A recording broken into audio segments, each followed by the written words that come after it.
the SM Media Podcast Network.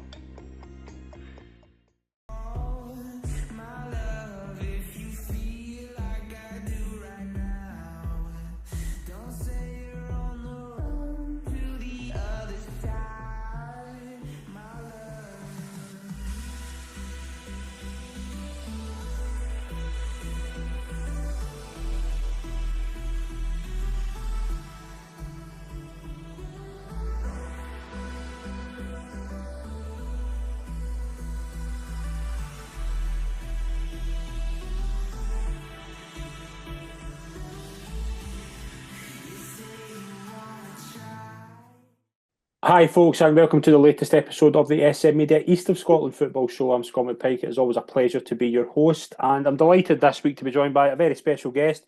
You will have seen him on SM Media before. I think we did an all-time 11 quite a few years ago, but it is a pleasure to welcome back onto the channel the manager of Hutchison Vale, Stephen Craig. Thanks for having us on, Scott. Pleasure, mate. Looking forward to this. Obviously, last time I spoke to you, I think you were just finishing up playing, am I right? I think that was around about, maybe kind of just before you went into, I think you went Forfar, just before you'd finished up with Forfar, right? And after that, obviously, you were at Gala with Martin Scott for a while, and then you've went into management with Hutchison Vale. Now, in terms of your kind of own journey, I remember speaking to you then, and you said it was obviously the plan to go into management. You've obviously got your own business that's doing really well. Like, what was it about Hutchison Vale that you wanted to go into management? It was a strange one, actually. Like, I was really happy helping Jimmy, assisting Jimmy at Gala. I was there for about 2.5 years, and I was never 100% sure I wanted to be a manager. I quite enjoyed the aspect of running my own business and just focus on the coaching side. But obviously, you get a taste in it first, and you want to try and hand it. And I've been asked by 3 other teams previous to taking a Hutchie job, and then the fourth time I got asked, I thought to myself, I can't keep saying no. Yeah. And obviously, through my business, my coaching business, I've got a good affiliation with the club. Do a lot of stuff with the younger teams. So, and obviously, I knew the run-ins and who was in charge and things like that behind the scenes. So it was a good opportunity, because I think it's really important that obviously I'm big on development, and it was, the 17s and the 20s at Hutchie were good outfits. So that was probably the main reason that I stepped out of the assistant role and decided to sit in the hot seat. And like, what kind of where the club's at? You've obviously brought up, when you think of Hutchison Vale, the first thing you think of is the amazing youth players you've had. Obviously, you were there as a kid as well. Just some of the names I'm going to run through here. Like, a funny day, we talk about Alan McGregor. We're recording this today. Alan McGregor's just went into Ibrox. So I mean, he got through at Hutchie Vale. Kenny Miller, Gary O'Connor, Derek Reardon, Stephen Whittaker, Kevin Thompson, John Collins, Stephen Caldwell, like Mark Burchell. I mean, the list is endless of young players who have developed at Hutchison Vale. That must have been obviously a big part of yourself, like looking at the history that Hutchie Vale have with young players and the academy there. Like, that must have been exciting for you as well, to go in and kind of be part of an academy that is really, really respected and has a knack for producing really good players. It was. It's a good point that you made, that obviously when I was growing up, Hutchie were the kind of poster team. Tynecastle and Salwas were kind of the poster teams in Edinburgh. Me being from West Lothian, I joined it when I was 11. So to take the step through, and obviously you're in a bit of a bubble in West Lothian, and we went through the Edinburgh League, and you discover how good it is, and we had a really, really good team at the time. You rung off a couple of names there, actually: Dean Murray and Mark Burchell and Colin Nish, Michael Stewart, and on my age group. So we had a really, really good team, and just the chance to get to go back. And obviously through my business, I've been kind of tying in with local community clubs for probably the last 7 or 8 years, and what you remember, things that it's never the same. And obviously you've got other clubs like obviously Spartans, and you've got teams from like Curry, you've got teams from Musselburgh, Pennycook, and obviously the Broxburn sides and the West Lothian side. So a lot of the leagues now were joined together. So the Edinburgh League still seems to be the league that all the West Lothian teams want to join. So to get the chance to obviously to come in and have an impact with Hutchie 17s and 20s to try and feed the first team, it was a big pull for me. And after doing some research, it was obviously the 20s were a good outfit last year, and and you can see that from this year, because I think I gave 6 or 7 20s a start this year, so it shows it works. And looking at last season, obviously finishing fifth in the league, I thought last season Hutchie were excellent finishing where they did, and Ryan obviously left very early into this season, and you came in round about, I think it was the 12th of September actually, and like at that time, it's not, I think, like just looking at the games you had played, like I think obviously you were what, maybe 7 games into the 6 7 games into the season, like it's not like a clean slate when you get in that early, but what was kind of the situation when you went in, and what was your kind of first thoughts when you went in, you looked at the kind of league table, looked at the start, and was there kind of at that point you were thinking, right, we really need to just get some kind of continuity back, just try and really kind of fix a poor start? I think it was 1-1 for the first 7 before you went in. Mm-hmm. I think anytime you take over from a previous regime, you very rarely take it over from a high flying team. Mm-hmm. So obviously it wasn't a decision that I jumped at. I took my time to basically say yes, and the hardest part was obviously leaving Jimmy Gala, because I was really happy there and forced a really good team. But when I came in, I realised, and I kind of knew before my first training session, I knew that the basis of the squad was reasonable. And obviously when you take over, confidence is down, and with a great start this season, I knew financially there was nothing that could really be done. It was basically what's on paper, that's what you have. So that's when I just had to try and get as much work into them in the training ground. And after 2 or 3 weeks, you see progress, and you're reasonably happy with what's there. And obviously you're pulling all your contacts, trying to get favours here and there, and we've managed to do that through Stirling Albion and Raith Rovers, and obviously Gala. They've gave us players that on loan that haven't cost us anything. We've only really managed to bring in one player, which has been Kieran Miles from Broxburn, who's been excellent for us. But we've probably got 5 or 6 stalwarts in the team that for us to be challenging, or at least up the top half of the table, we need them fit every week, and that's been the challenge for us. I don't think we've had all of them available for an amount of games, but again on the flip side, we've had to bleed a lot of even some 17s and 20s of, well, I think I touched on it before, 6 or 7 20s have had starts. I think there's been 2 17s have been involved in squads, so we've that's the kind of route we've had to go down because of the financial situation at the club. But again, it would just be great for the club to stay in the division this year, because the experience that those kids have gained this year, it's been invaluable, and it can only stand them in good stead. And it is a tough league, and we've obviously like being in the kind of Lowland League as well with Jimmy, as you say, like you kind of see that these teams are really improving. There's teams that are coming up for the East of Scotland, and they're competing really well in the Lowland League. And there's sides obviously in here who are doing very well. When you look kind of where Hutchie Vale are in 13th at the moment, it's very tight and compact at that kind of trying to stay up kind of territory. Have you been surprised with how competitive the league is? Not really. We'd played a couple of teams when we've been at Gala. We played Socky, we played Musselburgh. Who else had we played? We played a couple of teams in cups and friendlies and stuff like that. So I knew the league was competitive. I do think there is a probably bigger gap between the top end of the East of Scotland and the top half of the Lowland League. I do think there is a fair gulf there. I think the Lowland League is heavily competitive. I probably argue it could be better in League 2, probably the bottom half of League 2. That's just my personal opinion. Yeah. I feel a lot of teams in the Lowland League, especially, really try and play. And you've obviously seen that, like your East Coast Brides and your Trinents and obviously your Caledonian Braves, like they really do try to play football. But when it comes to our leagues, I was kind of new what I was coming up against. You're coming up against a lot of teams that are playing on grass. There'll be heavy pitches, tight pitches. So the way the league's kind of manufactured and the way teams are set up, it counteracts the way that you really want to play at times. But I've really enjoyed it.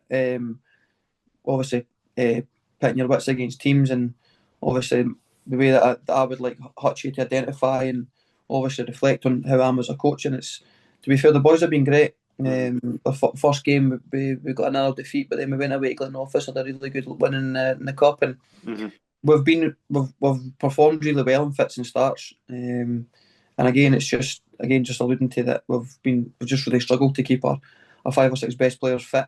And the ones that have come in the loanees have done really well, but again, they're really inexperienced, and we're finding that probably the top 4 or 5 teams in our league, that's what probably 3/4 of their squad is made up with East of Scotland or Lowland League experience. And obviously, looking at the season so far, and I want to kind of highlight just a kind of real run. I think that he's went on. I think was was massive for kind of improving, beating Jeanfield away from home. Again, no many teams will do that. How big a kind of boost was that to go to Jeanfield and get a result, and obviously leading on to beating Tynecastle and Pennycook at home shortly after that. I mean, those are 3 big wins in a short period of time. It was the Jeanfield was. We'll come off the back of obviously a few poor results but good performances. And I think going up to Jeanfield, we had, possibly with the exception of Sean Harris and Shegsy was just coming back. He was on the bench. I nearly had in my head my perfect 11 to pick from. And it was, we went up there and we played really, really well against a really good Jeanfield team, to be fair to them. And we were just excellent on the day, and it was good because it kind of galvanised us. I think the penny dropped. I think the boys were like, "Oh, this is the way that I wanted to play. It can be successful. It does work." So it was really important. And then obviously we've kind of struggled to beat teams around us, maybe teams below us or maybe a couple of points above us. We generally play better and get better results against the teams in the top half. So hopefully that stays the same way, because they finished the season, it's all top half team. But we've picked up. Well, I think every team's patterned, and we tend to go 2 or 3 games, 4 games, we get reasonable results, and then we'll sustain a couple of defeats. But I think the most pleasing thing for me has been the performances. I think for the course of the season we have performed. I think it's maybe been 3 games that we've not really turned up, but as a whole, we've really performed well in those games. And we've been such a competitive league, and there is some really good forward players. You do get punished for your mistakes, and that's just happened to us, unfortunately. And as well, looking at a lot of the games, obviously, the 2 games coming up, you obviously need to play on a Friday night, because I'd imagine Spartans are at home on the Saturday. Obviously, the park as well, Ainsley Park, for those who kind of don't know, it's a very nice surface. Which Spartans are very kind of well known for the way they kind of play football and the way they get the ball on the ground.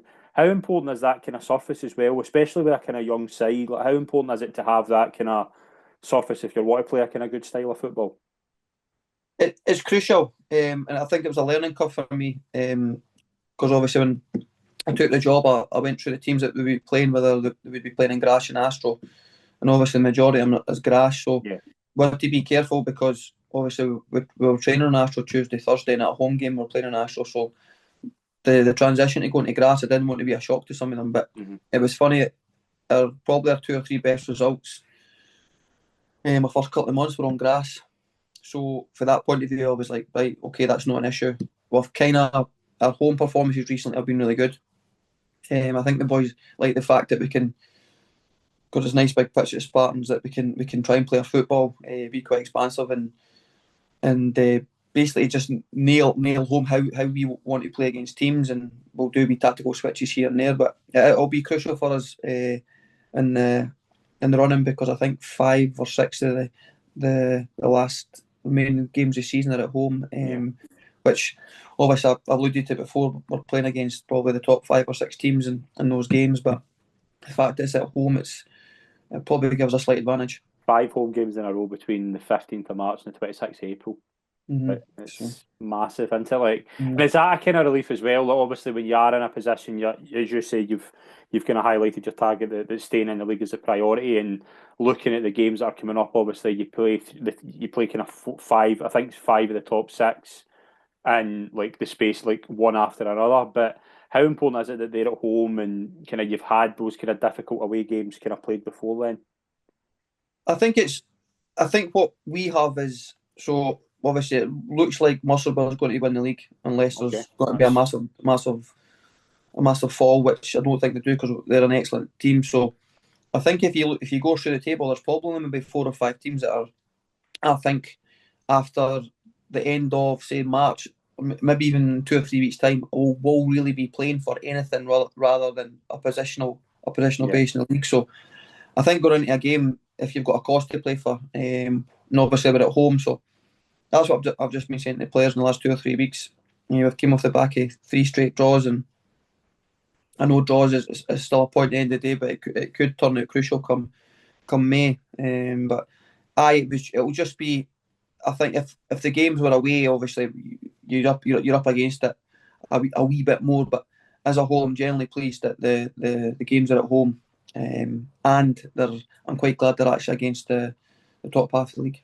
And obviously, like Saturday's game 0-0 against Dundonald, obviously a team who are pretty close in terms of kind of the kind of league positions. Obviously, Dundonald are in 10th, a 0-0 draw, third draw in a row.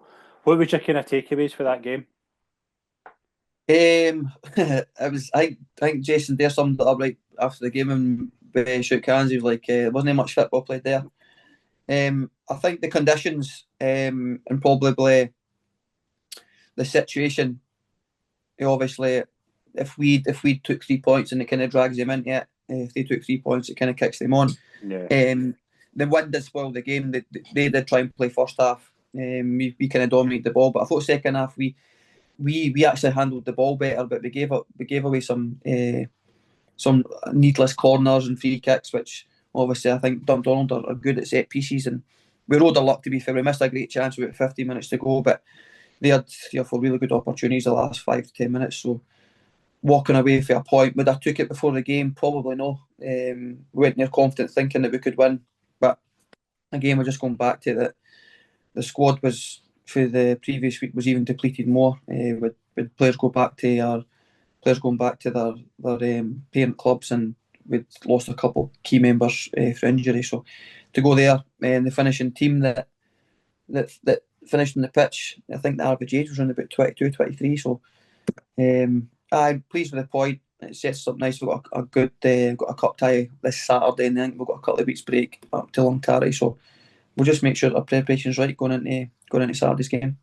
You did already answer my next question that I had planned. Was we were going to discuss the games in the Premier Division. I was going to ask, do you see anybody beating Musselburgh for the league? You've kind of answered that. What is it about them that's so impressive, like to you, like in terms of the kind of games they've had? 22 games they've played. They've won 18 of them. They're the top goal scorers in the league. Like, what is it about them that you think they're hard to beat? It's a true saying. The leagues don't lie. I think they're a vastly experienced team. Obviously got the funds and the know-how to go and get good East of Scotland players. But I think what people need to take note as well, they've had really good cup runs as well, and they are top of the league for a reason. I think obviously their experience, if they're not playing well, they'll still grind out results. And they just score at right times. We actually played really well against them there. I think it ended 4-1, which was really disappointing because I thought we deserved something out of the game. But they're just a good team, vastly experienced, good players, good forward players. Always helps, I think, in this league. And they don't concede many goals as well, so they tick all the boxes for winning the league campaign. And it would be nice to see them go up, because I think they've led the league for probably 80-90% of the season. So plying on who they get in the playoff in the West, it'd be nice to see them go up to the Lowland League. And if they did go up to the Lowland League, and we've seen obviously Trinent have went up and been very, very stable, and Lithgow doing very well this season. Broxburn had a wee sticky patch a couple of weeks ago, but they had a good result at the weekend. Like, can Musselburgh be the kind of next side if they were to get promoted to go and really compete in the Lowland League? No reason why not. They've proved numerous times. I think they beat us last year in a cup at Gala quite convincingly. So, and they've also had a good Scottish Cup run. So there's no reason why. But they'll be under no illusion. They'll need to strengthen, because, like I say, the Lowland League's heavily competitive. But it would be nice to see them go up, because obviously the pyramid system has been well documented, which is, I think, most people involved that don't agree with it, the way that it's structured. So I think if you win the league, you at least you deserve as a crack at the league above you. But it would be nice. I would like to see them go up, and obviously pending who they get in the playoff. And well, obviously they won 2-0 away to Glenrothes at the weekend. Hallabeath are an impressive result. They won 6-1 away to Edinburgh Uni. Doubles for Smith and Tosh. Hallabeath as well. Robbie Rayside went in there and I think done a really, really good job. A 6-1 win away from home. Edinburgh Uni obviously struggling this season. But Hallabeath, have they been a side that went under your kind of radar this year? We actually played them at the start of last season with Gala in a pre-season friendly, and I think they were just in the way kind of changing things about. I know when Robbie came in, they've added to the squad really, really well. I went to watch them twice this year, and I think we were really unfortunate when we got them at home. I think they beat us 1-0 and scored about 10 minutes to go. But again, it's just, I think they're quite similar to Musselburgh. A quite experienced team. They've got plenty of legs. They don't concede a lot of goals and they're good at home. So I kind of know the kind of the title chance kind of fell off a wee bit, but I think that's just through the dominance of Musselburgh. But they'll be a tough outfit. And I think definitely next year they'll probably be the team. Them and Jeanfields, and I'll probably say Dunbar. I think they'll be the ones to watch next season. And you obviously mentioned Dunbar. We'll go to Jeanfield and Whitburn. That's Jeanfield obviously drew 1-1 away to Pennycook. They're levelling points with Hallabeath. Both those have 2 games in hand in Musselburgh. Whitburn drew 1-1 with Sauchie. Sauchie obviously in a false position because of what they've had at the start of the season. Like, when you're looking at kind of teams round about you as well, is Sauchie a side that you think they'll not be in a relegation fight? Like, do you think they're just too good? Yeah, I think the same with St Andrews. I think St Shieldies went in as well. Again, I think if you look at the team round us, I think they've got the ability to go and strengthen. They had a really good result at the weekend, beating Haddington. Yeah, so that's a kind of ace up the sleeves and it's a shame for Sauchie because they think they gave us a bit of doing it there, but it was 6-1 or 7-1. But we actually played really well that day. But again, it's people look at the result and say, well, it's a bit of doing. What they were that day is they were ruthless. I know they've just lost their manager and they've appointed somebody till the end of the season, so I think they'll have more than enough, as well, I think, St Andrews to kind of kick on. Because, like I say, I think Shields has done really well since he's came in. They gave us, probably they defeated us 2-0 up at the air, which was thoroughly deserved. So again, I think the relegation battle will be probably down to 4 or 5 teams, possibly 4, maybe 5 teams. And looking at, obviously, you mentioned Dunbar, a 4-1 away win to Luncarty. Dunbar, obviously, Chris Kings went in there for Linton, and I think a really good result. There's 4 sides now in 32 points. Dunbar, Whitburn, Haddington and Dunnipace. Dunbar was only one of those 4 to win at the weekend. Like, that's a big result, and Dunbar are a side that I kind of agree with you. I can see them really kicking on now. Yeah, they were impressive against us last week, even though we should have won the game. Spoke to Chris. I've been kind of in dialogue with Chris throughout the course of the season because he had one of our players on loan at his previous club. So they seem like they've got a really good setup. They've got, I think, there's one of the clubs in the east of Scotland that have realistic ambitions. Seem to be really well run. They're well looked after. I think the committee's very stable. I think they've got quite a good fan base and they've got an excellent facility. So they tick all the boxes to be successful. I think Chris will go there and get it right. Saw signs against us last week that they can play. And obviously it was probably a game for the neutral. A 3-3 was probably a great one to watch. But for being Hutchison Vale manager that Saturday, wasn't he? Didn't feel like that. I can assure you. But I think they'll definitely be up there. And you've touched on Whitburn there. I think Dan Wilson's got them playing really, really well. Yeah. Again, I think they possibly might be punching above their weight. What they've done this season, but yeah, there's loads of good teams in the league, and I think obviously next year there'll be 4 or 5 teams that really fancy going for the title. And Tynecastle winning 1-0 away to Dunnipace, probably the eye-catching result of the weekend in the Premier Division. How big a win is that for Tynecastle?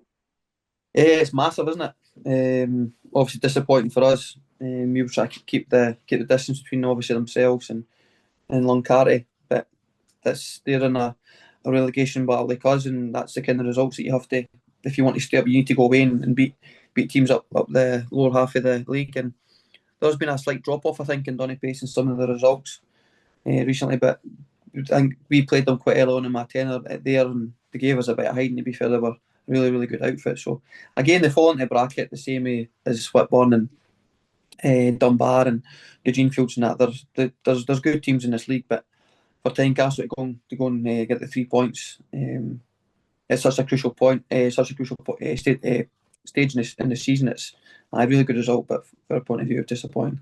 Okay, we'll move into the first division. Obviously, Camelin were held by Leith 1-1. There's still 8 points clear. Bowness do have a game in hand. Like, Camelin have been flying as well. They're a side, maybe throw them in the kind of bracket of, like, maybe a Hutchison Vale, where they've obviously had a really good time over the past kind of decade or so, but kind of probably in the first division, I think Camelin will be pretty good to go up, do you know?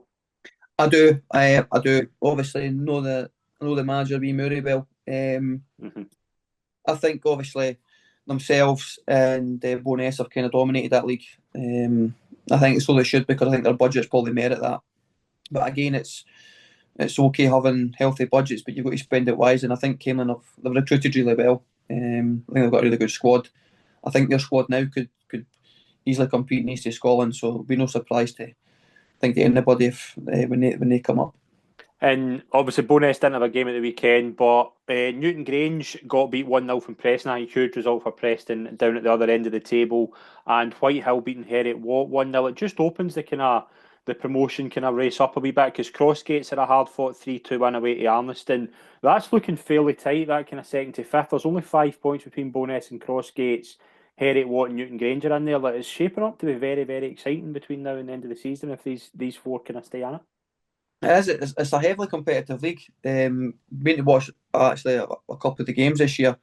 Obviously, I really like the way like kind of the Bowness do things, but obviously Crossgates have had I think they've recruited really well, especially since the start of the season. And we played Thornton Hibs in a cup tie. They beat us 1-0 actually. So yeah, I think there's a lot of surprise packages in that league.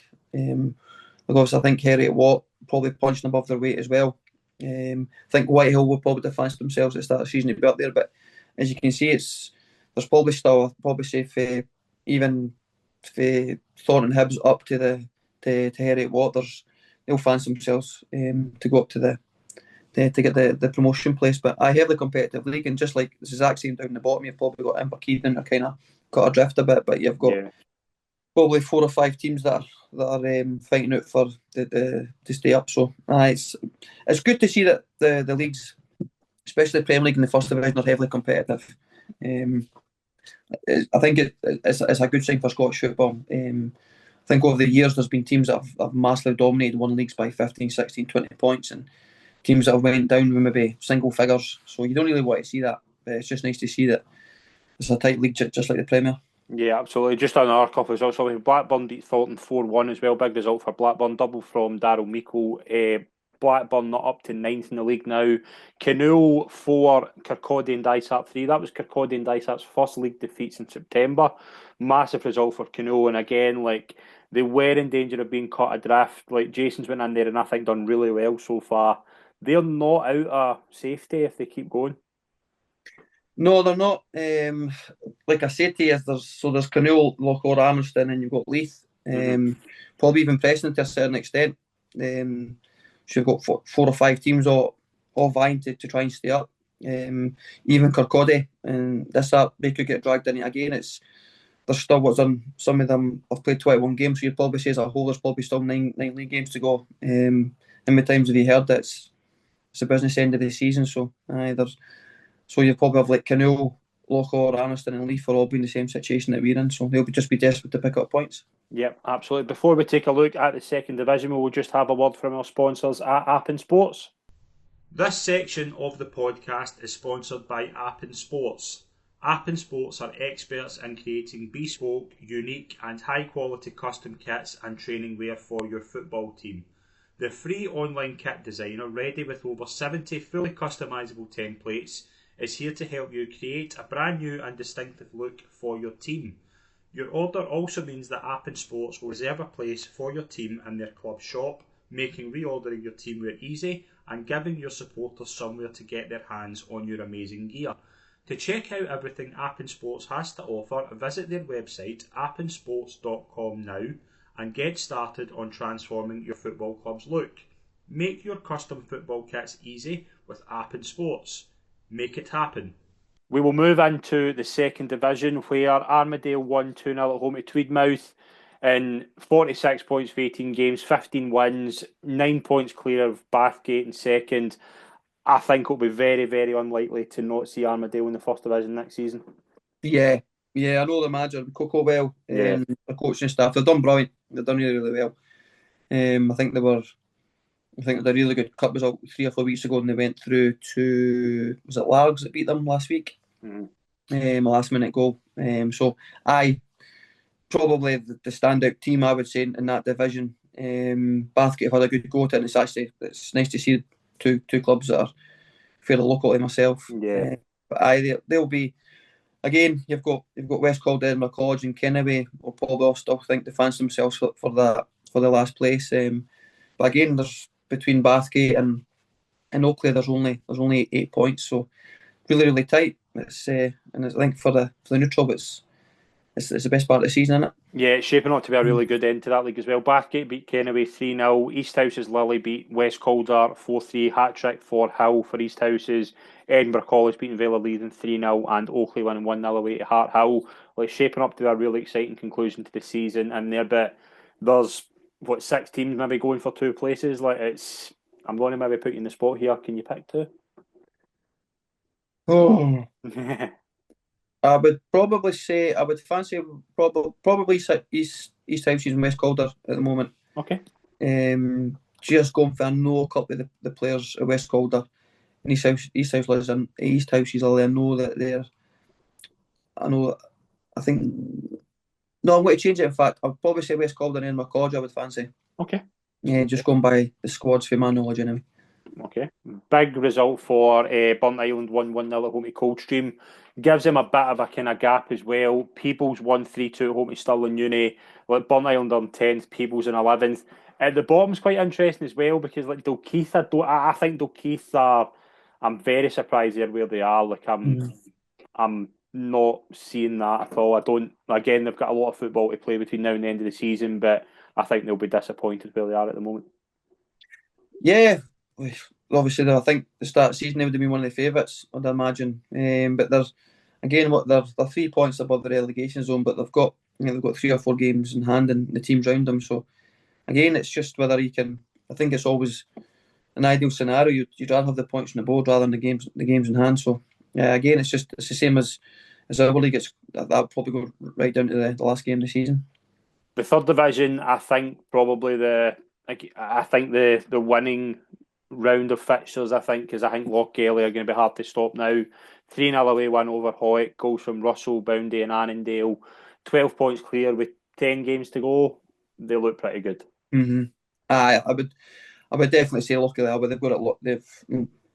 Pending an implosion, you've got heavily fans them to go up, but touching behind it, you've probably got 5 or 6 teams. If you're Hoyt through probably Stonyburn, even maybe Faltus that fancy it.